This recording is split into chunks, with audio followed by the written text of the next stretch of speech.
Just take off your toga because it is not prescribed as your uniform for graduation.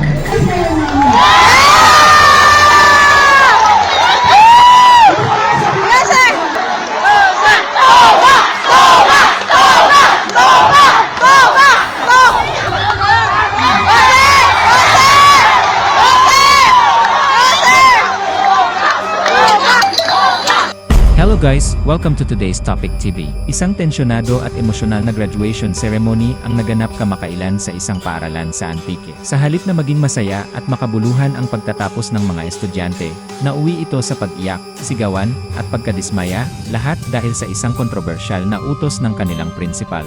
Ayon sa mga ulat, bago pa man magsimula ang mismong graduation ceremony, bigla na lamang pinahubad ng principal ang mga suot na toga ng mga estudyante. Ayon umano sa kanya, hindi na raw pinapayagan ng Department of Education ang pagsusuot ng toga sa mga graduation rites. Just take off your toga because it is not prescribed as your uniform for graduation. Okay? School uniform with your ribbons and your sablon. That's all. Okay? Sinakbak ka mo, nalipay ka mo, payaan ka mo. Sinakbak ka mo. Police for you.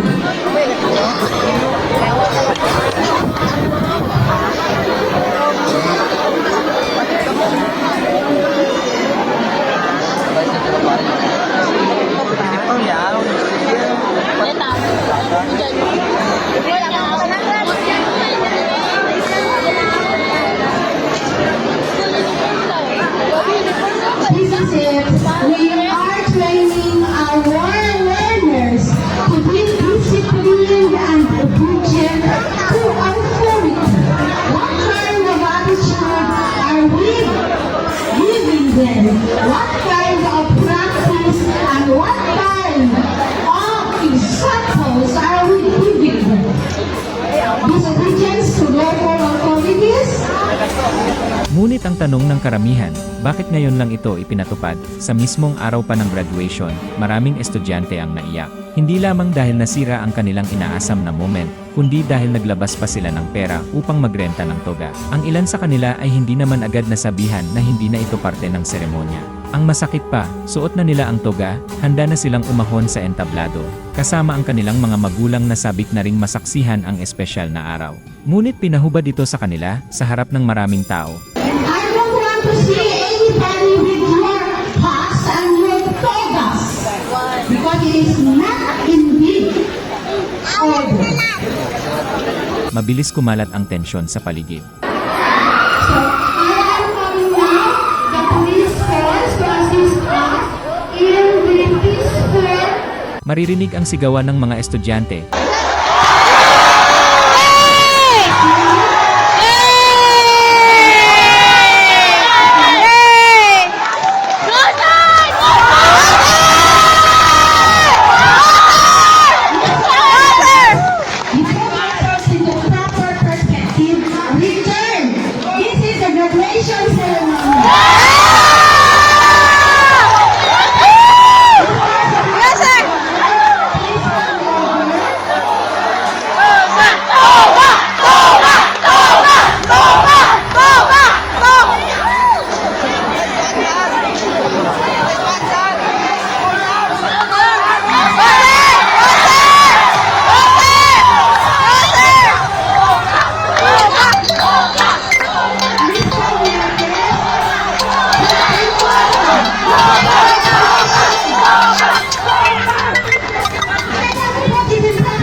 Isa itong pagpapakita ng kanilang pagkadismaya at pagkadismaya sa nangyari. Para sa kanila, ang pagsusuot ng toga ay simbolo ng kanilang paghihirap at tagumpay. Isa itong tradisyon na nagbibigay dangal sa kanilang pagsusumikap sa pag-aaral. Dahil dito, lalo pang nag-init ang sitwasyon.